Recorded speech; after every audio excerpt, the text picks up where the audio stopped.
Happy evening, students. Today we will discuss about political parties. அதாவது சிவிக்ஸில் second lesson அரசியல் கட்சிகள். அப்போ அரசியல் கட்சிகள் அப்படின்னு சொல்லும்போது நிறைய உங்களுக்கு தெரிஞ்சிருக்கும்.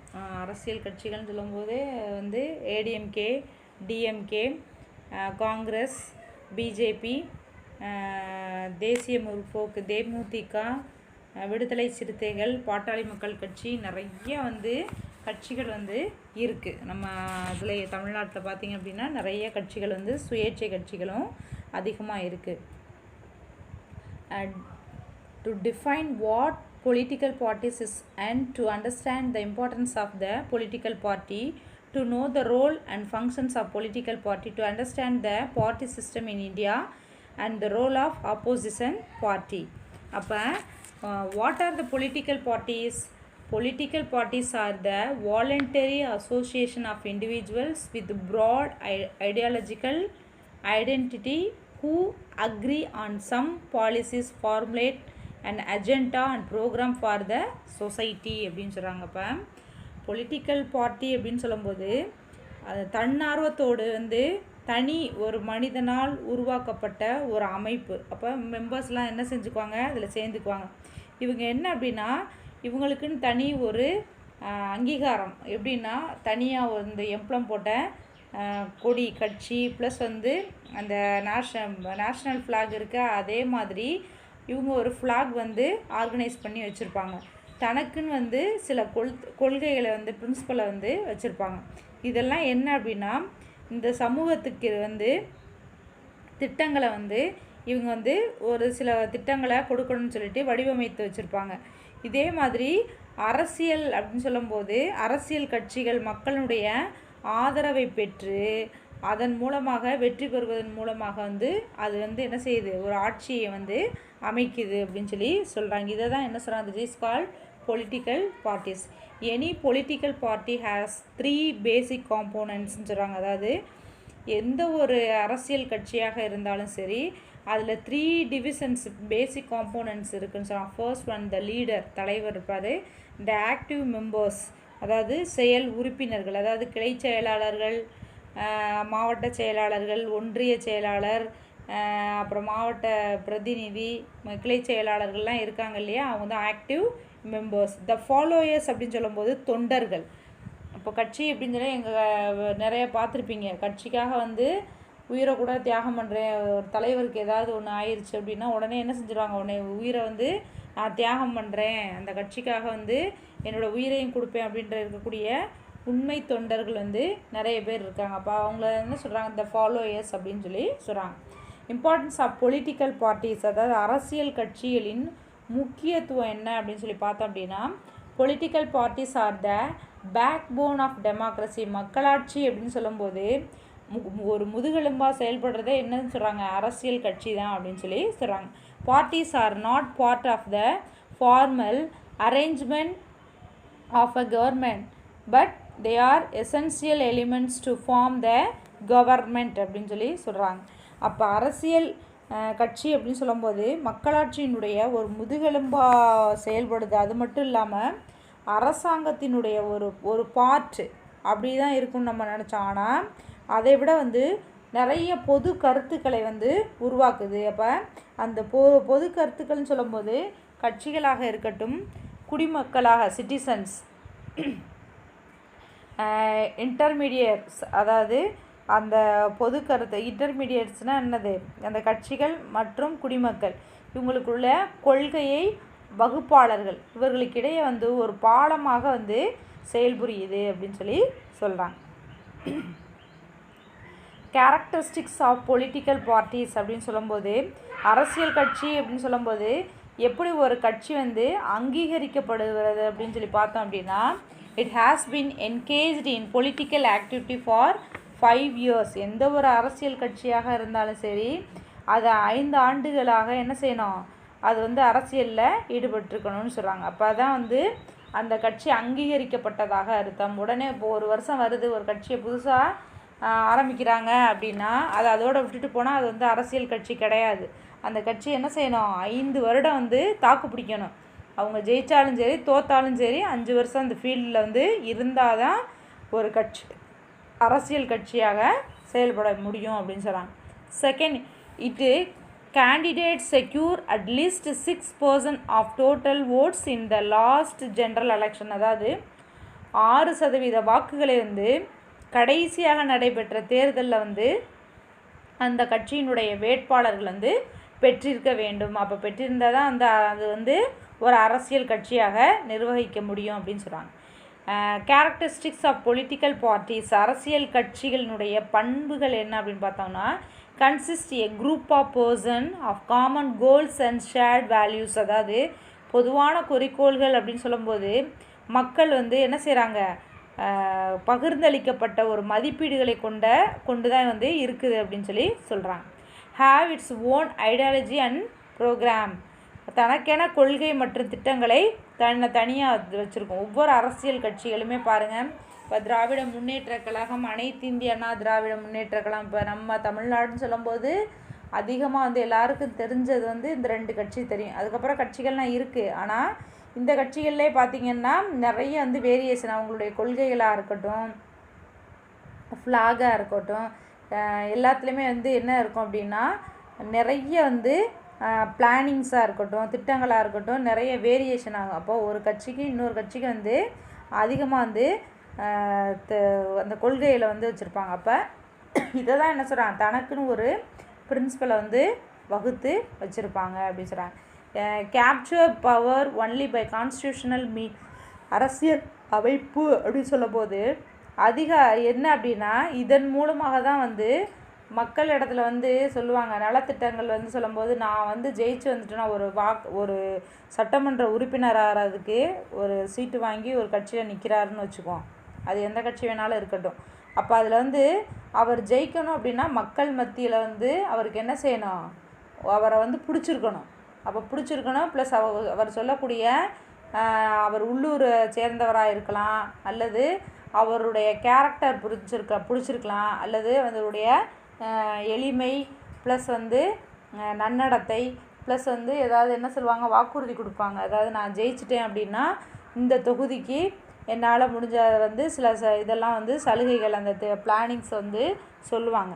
அப்போ அதை வைத்து தான் வந்து மக்கள் என்ன செய்வாங்க, தீர்மானிப்பாங்க. சரி, இவருக்கு ஓட்டு போட்டால் நம்மளுடைய நலன் வந்து மேம்படும் அப்படின்னு சொல்லி என்ன செய்வாங்க, அவங்களுக்கு ஓட்டு போடுவாங்க. இந்த மாதிரி வந்து இதன் மூலமாக வந்து அந்த மாதிரி மக்களிடத்தில் வாக்குறுதிகளை கொடுத்து அதன் மூலமாக அந்த அரசியல் அதிகாரத்தை பெற முயற்சிக்கிறது அப்படின்னு சொல்லி சொல்கிறாங்க, எந்த ஒரு அரசியல் கட்சியாக இருந்தாலும் அப்படின்னு சொல்லி சொல்கிறாங்க. Next types of party system. அப்போ பார்ட்டி சிஸ்டம் சொல்லும்போது there are 3 major types of party system.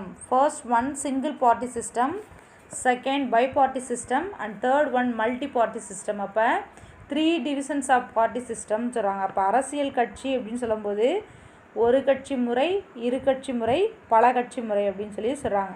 இதில் இந்த single party system, a system in which a single political party has the right to form the government. Single party is existed in the communist countries such as China, North Korea and Cuba.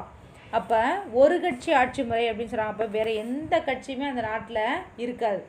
அப்போ என்னது, terrorist சர்வாதிகாரம் மாதிரி நடக்கும். இப்போ communist பார்ட்டின்னு சொல்லுவாங்க இல்லையா, அப்போ அதெல்லாம் பார்த்திங்க அப்படின்னா அந்த ஒரு கட்சி தான் இருக்கும். அப்போ அதில் பார்த்திங்க அப்படின்னா அந்த மாதிரி இருக்கக்கூடிய நாடுகள் என்னென்ன அப்படின்னு பார்த்தோன்னா சிங்கிள் பார்ட்டி சிஸ்டத்துக்கு example countries China, North Korea and Cuba. Second one biparty system. Biparty system means a power is usually shared between share பண்ணுறாங்க two parties. Of the two parties, one become the ruling party and the other becomes a opposition அப்படின்னு சொல்லி சொல்கிறாங்க. அதாவது இதில் பைபார்ட்டி system சொல்லும்போது 2 கட்சிகள் இருக்கும். அந்த 2 கட்சியில் ஒரு கட்சி வந்து ஆட்சி அமைச்சிருக்கும், இன்னொரு கட்சி அகெயின்ஸ்டாக என்னது அப்போசிஷன் பார்ட்டி, அதாவது எதிர்கட்சியாக இருக்கும்னு சொல்லுவாங்க.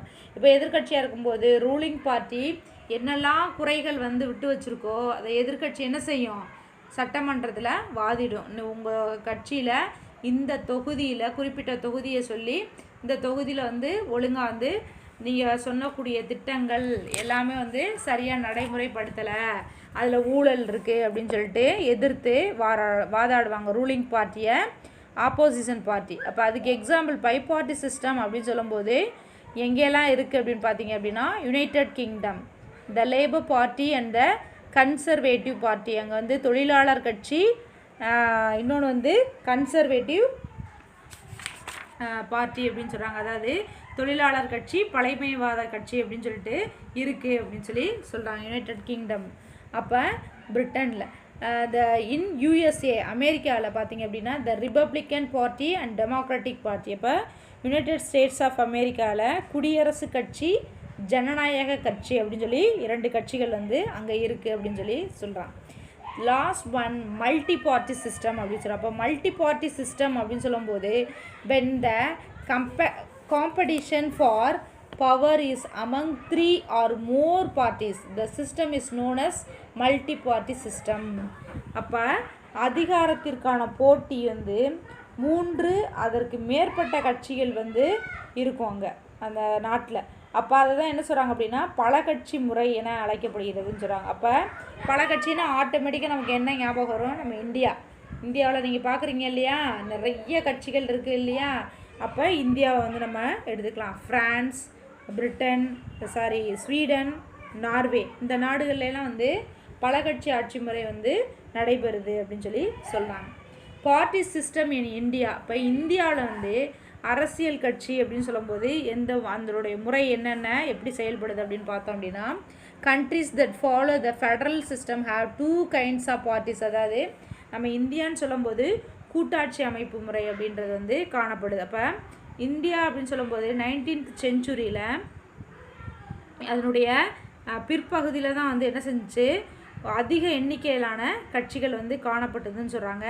இது 3 டிவிஷன்ஸ் என்ன சொல்லியிருக்காங்க அப்படின்னா the political parties in the world in India find the existence of political parties at 3 levels ன்னு சொல்கிறாங்க. First one national parties, regional parties and registered parties ன்னு சொல்கிறாங்க. அதாவது தேசிய கட்சிகள், மாநில கட்சிகள், பதிவு செய்யப்பட்ட அங்கீகரிக்கப்படாதன்னா என்னது சுயேட்சை கட்சிகள், இது 3 இருக்குது அப்படின்னு சொல்கிறாங்க. அப்போ தேசிய கட்சி, மாநில கட்சி, தேசியம்னா உங்களுக்கு சொல்லியிருக்கேன் இல்லையா, அதாவது 6 மாநிலங்களில் வந்து அந்த கட்சி பெரும்பான்மை பெற்று இருந்துச்சு அப்படின்னா அது வந்து தேசிய கட்சி. அதுக்கு எக்ஸாம்பிள் பார்த்தீங்கன்னா பிஜேபி, காங்கிரஸ்.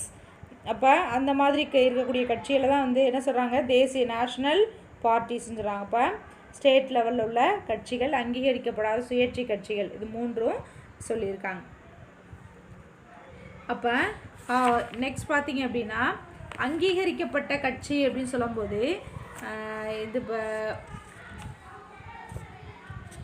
ஒரு நிமிஷம். அப்போ ரெகக்னைஸ்டு பார்ட்டி அப்படின்னு சொல்லும்போது parties that fulfil this criteria are called recognized parties. They are given a unique symbol by election commission. அதாவது எல்லா நிபந்தனைகளையும் பூர்த்தி செய்த கட்சிகள் வந்து அங்கீகரிக்கப்பட்ட கட்சிகள் அப்படின்னு சொல்லி சொல்கிறாங்க. அப்போ அவற்றிற்கு வந்து தேர்தல் ஆணையத்தினால் எலெக்ஷன் கமிஷன் மூலமாக ஒரு சிம்பிள் வந்து கொடுக்குறாங்க. அதாவது என்ன சொல்கிறோம் அப்படின்னா அது ரெஜிஸ்டர் பண்ணியிருக்கணும். ரெஜிஸ்டர் பண்ண பின்னாடி தேர்தல் ஆணையம் என்ன செய்யும், ஒரு சின்னம் வந்து அவங்களுக்கு ஒதுக்கீடு செய்வாங்க. அப்போ அவங்க வந்து என்ன செய்ய முடியாது, தாங்கள் விரும்பும் சின்னத்தில் தேர்தலில் போட்டியிட முடியாது அப்படின்னு சொல்கிறாங்க. ஒரு சிம்பிள் வந்து தேர்தல் ஆணையம் வந்து கொடுத்துருச்சு அப்படின்னா அந்த சிம்பிளில் தான் என்ன செய்ய முடியும், அந்த சின்னத்தில் தான் அவங்க வந்து போட்டியிட முடியும். அப்போ இந்த கட்சி அப்படின்னு சொல்லும்போது தேர்தல் ஆணையத்தால் அறிவிக்கப்படும் தேர்தல் குழுவில் போல் பேனல் அது ஏதாவது இருந்துச்சு அப்படின்னா அந்த சின்னத்தை வந்து தேர்வு செய்ய வேண்டும் அப்படின்னு சொல்லி சொல்கிறாங்க. மெஜாரிட்டி பார்ட்டி அப்படின்னு சொல்லும்போது the political party whose number of the candidates elected in more than the other is called the majority party. இப்போ மெஜாரிட்டி பார்ட்டின்னு சொல்லும்போது தேர்தலில் ஒரு கட்சி வந்து கட்சியினுடைய வேட்பாளர்கள் மற்ற கட்சி வேட்பாளர்களை விட அதிக எண்ணிக்கையில் வந்து செலக்ட் ஆகிட்டாங்கன்னு வச்சுக்கோங்க. அப்போ அந்த கட்சி வந்து பெரும்பான்மை கட்சி என்று அழைக்கப்படுகிறது அப்படின்னு சொல்கிறாங்க. அப்போ யார் வந்து எலெக்ஷனில் நின்று இப்போ தற்சமயம் வந்து ஏடிஎம்கே ஆட்சியில் இருக்காங்க இல்லையா, அப்போ வந்து இவங்க என்ன செஞ்சுருக்காங்க, அதிக மெஜாரிட்டியான பகுதிகளில் இவங்க வந்து ஜெயிச்சிருக்காங்க. அதனால தான் வந்து இவங்க கட்சியை வந்து ஆட்சி வந்து பிடிக்க முடிஞ்சு, ஆட்சி அமைக்கவும் முடிஞ்சிச்சு. ஓகேவா? இப்போ நெக்ஸ்ட் பார்த்தீங்கன்னா மைனாரிட்டி பார்ட்டி அப்படின்னு சொல்லும்போது those who lesser number of elected candidates are called the minority parties. அதாவது சிறிய கட்சி அப்படின்னு சொல்லும்போது அதில் தேர்ந்தெடுக்கப்பட்ட வேட்பாளர்களினுடைய எண்ணிக்கை அப்படின்றது பார்த்திங்க அப்படின்னா குறைவாக இருக்கும். அப்படி குறைவாக இருக்கிறது தான் என்ன சொல்கிறாங்க அப்படின்னா மைனாரிட்டி பார்ட்டி. அப்போ அடிக்கடி வந்து சட்டமன்றத்தில் பார்த்திங்க அப்படின்னா திமுகவை வந்து முன்னாள் சிஎம் வந்து ஜெயலலிதா வந்து என்ன சொல்லுவாங்க அப்படின்னா மைனாரிட்டி பார்ட்டி, மைனாரிட்டி திமுக அப்படின்னே சொல்லுவாங்க. ஏன் அப்படின்னா குறைவாக வந்து என்ன செஞ்சுருக்குது, வேட்பாளர்கள் வந்து சில தொகுதிகளில் ஜெயிச்சு இருப்பாங்க. அதை தான் வந்து சொல்கிறது மைனாரிட்டி பார்ட்டி அப்படின்னு சொல்லி சொல்கிறது. அப்போசிஷன் பார்ட்டிஸ் அதாவது எதிர்கட்சி. அப்போ எதிர்கட்சின்னு சொல்லும்போது the party which gets second largest number of seats அப்படின்னு சொல்லி சொல்கிறாங்க. இதை வந்து நெக்ஸ்ட் கிளாஸில் நம்ம பார்க்கலாம். Thank you students.